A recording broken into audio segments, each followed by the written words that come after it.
supaya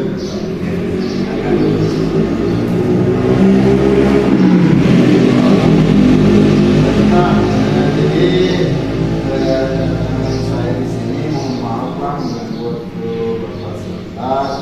Jadi terkait dengan tugas saya sebagai pendidikan guru penggerak, yaitu mewawancarai kepala sekolah terkait dengan cara pengambilan keputusannya selama menjadi kepala sekolah ketika mendapat kasus yang termasuk dilema etika, bagaimana cara Bapak untuk mengambil keputusan. Jadi adapun pertanyaan-pertanyaannya yang akan saya ajukan nanti, saya minta Bapak supaya menjawab sesuai dengan apa yang pernah Bapak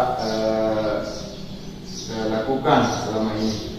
Ya, jadi kita mulai. Yang pertama yaitu bagaimana Bapak dapat mengidentifikasi kasus-kasus yang merupakan dilema etika atau rujukan moral.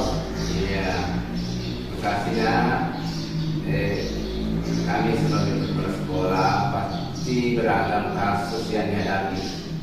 Begitu kasus yang keduanya benar tetapi saling bertentangan yang dikenal sebagai dilema etika ataupun kasus yang salah, dan salah satunya benar dan yang lain salah. Jika kasus tersebut harus dapat diidentifikasi dengan benar agar tidak ada kesalahan dalam pengambilan keputusan, yaitu dengan cara mengidentifikasi kedua kasus tersebut dengan memahami masing-masing kasus. Tentu saja untuk memahami kasus tersebut, saya harus berkomunikasi dengan pihak-pihak yang terlibat, kemudian mematakan apakah tersebut merupakan rujukan moral atau dilema etika. Ya, jadi itulah tadi cara Bapak mengidentifikasi kasus yang merupakan dilema etika. Jadi saya sudah catat.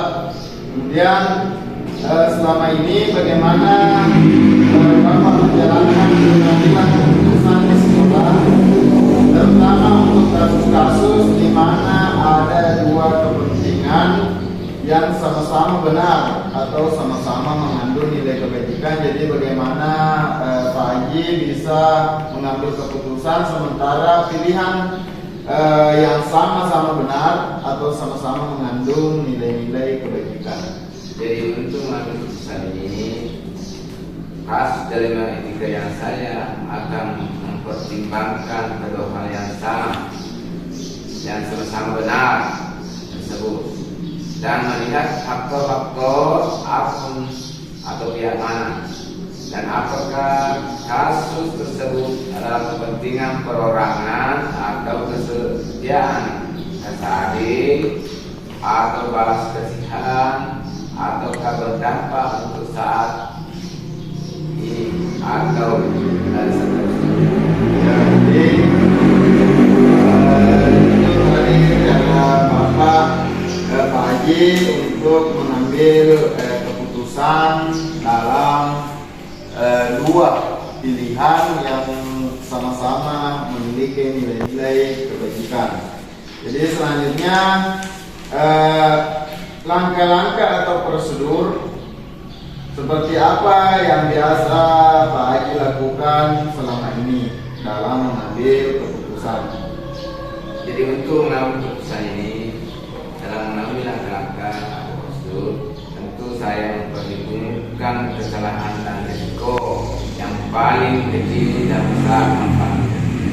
Dengan mempertimbangkan kepentingan dan efek dari kasus itu, jika kasus itu berhubungan dengan peserta didik, maka berdasarkan pada berpikir berbasis hasil akhir, berpikir berbasis peraturan, dan berpikir berbasis rasa peduli, saya melakukan investigasi dengan memeriksa kembali fakta-fakta dan seluruhnya membuat keputusan. Bahkan setelah membuat keputusan itu ditinjau kembali sampai diyakini kebenaran itu ada dan insyaallah saya yakin dengan bimbingan ilahi keputusan yang diambil adalah keputusan yang paling bertanggung jawab. Ya, jadi luar biasa langkah-langkah yang sangat lengkap dilakukan Pak Haji. Jadi selanjutnya hal-hal apa saja yang selama ini Bapak anggap efektif dalam pengambilan keputusan pada kasus-kasus dilema etika.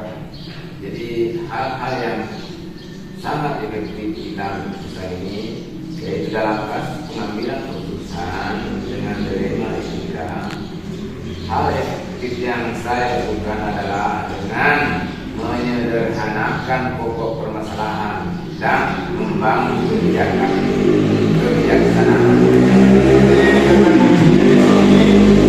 Adalah bagaimana Pak Haji menyederhanakan pokok permasalahan, artinya bagaimana supaya masalah ini tidak lebar, panjang lebar. Ya, jadi selanjutnya hal apa saja yang selama ini merupakan tantangan dalam pengambilan keputusan pada kasus-kasus dilema etika yang Bapak pernah hadapi. Jadi tantangan dalam pengambilan keputusan untuk mengambil dilema etika ini adalah hasil keputusan yang diambil. Terkadang ada pihak yang tidak dapat menerima sebelumnya, tetapi dengan mengambil keputusan yang paling bijak berdasarkan pertimbangan yang matang, maka secara perlahan semua bisa menerima dan melaksanakan keputusan yang telah diputuskan. Ya, jadi itu tadi merupakan juga tantangan. Pada umumnya memang tantangan dalam keputusan kita ya, yang itu yang biasa Bapak juga hadapi. Ya, jadi selanjutnya, apakah Bapak memiliki sebuah tata kelola atau jadwal tertentu dalam sebuah penyelesaian kasus dilema etika? Apakah Bapak langsung menyelesaikan di tempat atau memiliki atau meminta jadwal untuk menyelesaikannya? Bentuk atau prosedur seperti apa yang Bapak jalankan? Jadi mengenai yang ditanyakan mengenai tidak ada jadwal tertentu dalam menyelesaikan sebuah kasus. Begitupun tidak ada prioritas kasus mana yang perlu diselesaikan secepatnya, tergantung dari jenis kasus dan pentingnya kasus tersebut diselesaikan secepatnya agar tercipta lingkungan sekolah yang sehat untuk kuat semua warga sekolah. Ya, jadi penyelesaian kasusnya di sini tergantung dari konteksnya. Ya, jadi bagaimana konteksnya atau bisa diselesaikan di tempat atau di jadwal. Jadi saya kira itu poin-poinnya. Jadi selanjutnya adakah seseorang atau faktor-faktor apa yang selama ini mempermudah atau membantu Bapak dalam pengambilan keputusan dalam kasus-kasus dilema etika? Jadi untuk mempermudah untuk mengambil suatu keputusan, tentu banyak kita berkomunikasi yang baik dengan semua sekolah, mengelola emosi yang baik, dan pemahaman tentang teori pengambilan keputusan sebagai seorang pemimpin menjadi faktor yang mempermudah dan membantu dalam pengambilan keputusan ini. Jadi selanjutnya Pak, dari semua hal yang telah disampaikan, pelajaran apa yang dapat Pak Haji petik dari pengalaman Bapak mengambil keputusan selama ini terkait dengan dilema etika? Kemudian pembelajaran yang kami petik dalam waktu ini dalam mengambil sebuah keputusan, maka harus mengidentifikasi jenis kasus terlebih dahulu dengan melakukan pengujian, kemudian melakukan pengujian benar lawan benar untuk dapat menentukan paradigma apa yang akan kita pilih, sehingga keputusan bisa diambil sesuai dengan prinsip-prinsip yang tidak merugikan. Ya, jadi sangat lengkap atau sangat memuaskan jawaban-jawaban atau informasi dari Bapak. Ya, jadi untuk pertanyaannya dari saya Pak cukup sekian, tapi sangat banyak yang saya bisa petik poin-poin dari jawaban tanggapan dari Bapak. Ini adalah tugas pendidikan kontrak, dan jadi nantinya tanggapan Bapak ini akan saya masukkan dalam tugas saya. Jadi saya sangat berterima kasih Pak atas waktunya, dan mohon maaf apabila mengganggu. Jadi mungkin sekian dari saya Pak. Saya permisi Pak. Ya. Terima kasih. Assalamualaikum warahmatullahi wabarakatuh.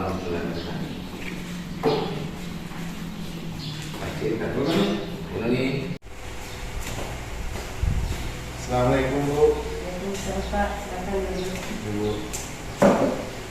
Permisi Bu, mengganggu waktu Ibu sebentar.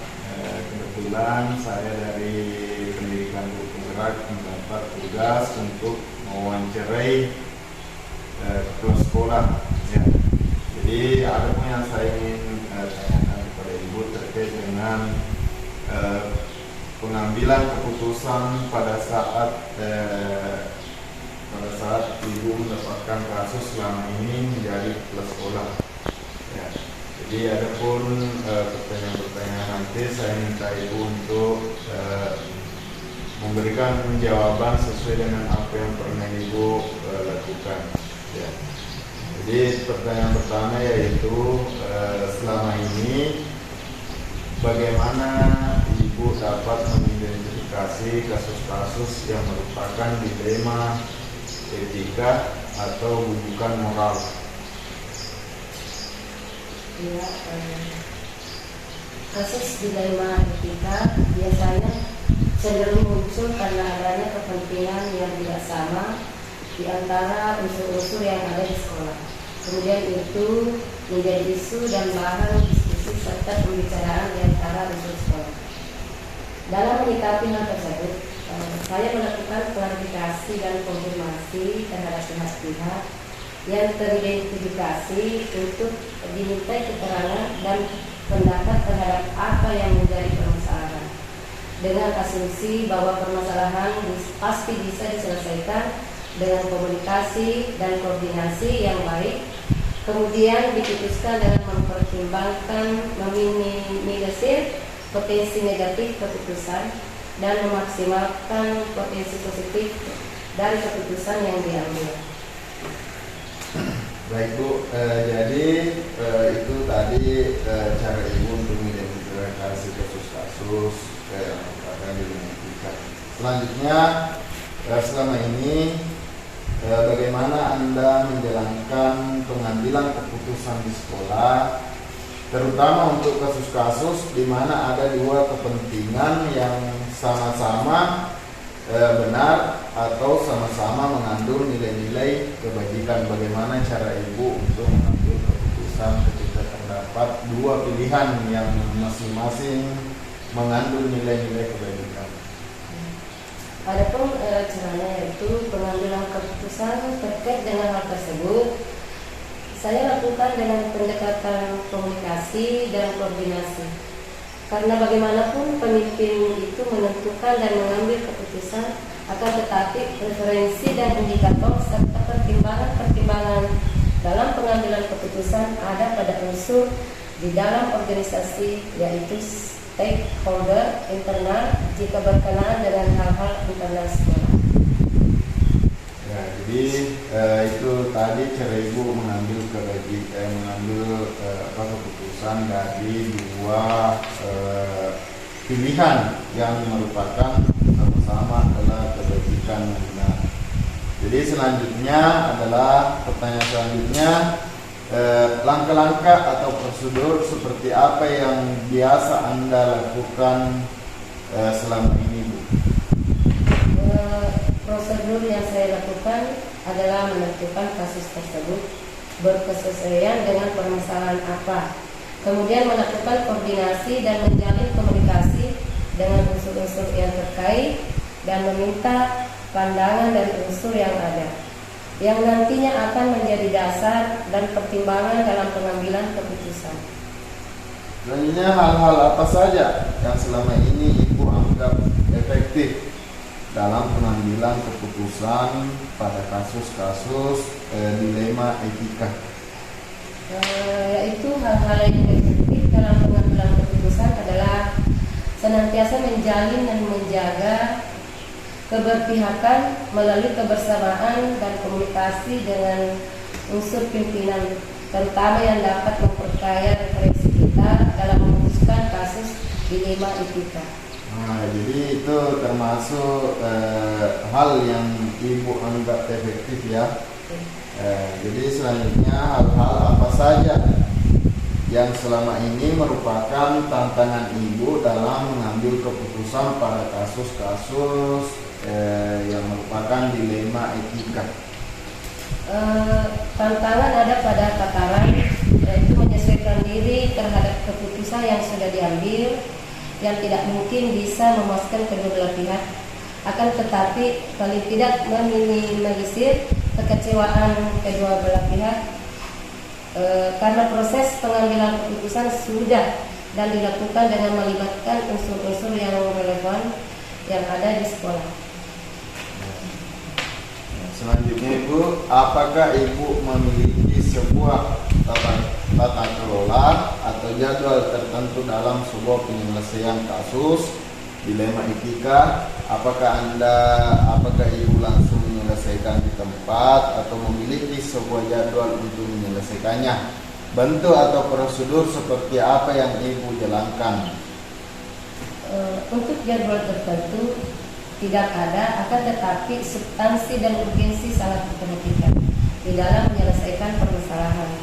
Karena penyelesaian permasalahan semakin cepat, maka akan semakin baik dalam rangka menjaga harmonisasi dalam hubungan kerja. Ya, jadi jadwalnya begitu Budi, ada prosedurnya. Jadi selanjutnya, adakah seseorang atau faktor-faktor apa yang selama ini mempermudah atau membantu Ibu dalam pengambilan keputusan dalam kasus-kasus dilema etika? Seseorang atau faktor-faktor yang mempermudah dalam pengambilan keputusan sesungguhnya tidak ada yang khusus, akan tetapi kelibatan unsur-unsur internal sekolah sangat menunjang dan memperkaya referensi dan informasi. Dari semua hal yang telah disampaikan Bu, pembelajaran apa yang dapat Ibu petik dari pengalaman Ibu mengambil keputusan dilema etika? Dari semua hal yang telah disampaikan, pembelajaran apa yang dapat saya petik yaitu memahami konteks permasalahan serta koordinasi dan komunikasi sangat penting adanya, karena selain untuk menjaga harmonisasi lingkungan kerja, juga untuk memperbanyak referensi. Ya, jadi itulah tadi pertanyaan-pertanyaan yang penting yang ingin saya gali Bu dari Ibu sesuai dengan cara Ibu mengambil keputusan selama ini selama menjadi kepala sekolah. Jadi saya anggap jawaban atau informasi dari Ibu ini sangatlah lengkap ya. Jadi mungkin ini bisa menjadi bahan untuk saya sebagai pendidikan guru penggerak ke depannya. Jadi mungkin sekian Bu, terima kasih atas waktunya. Mohon maaf bila mengganggu ya. Jadi mungkin sekian, saya pamit Ibu. Terima kasih. Assalamualaikum warahmatullahi wabarakatuh.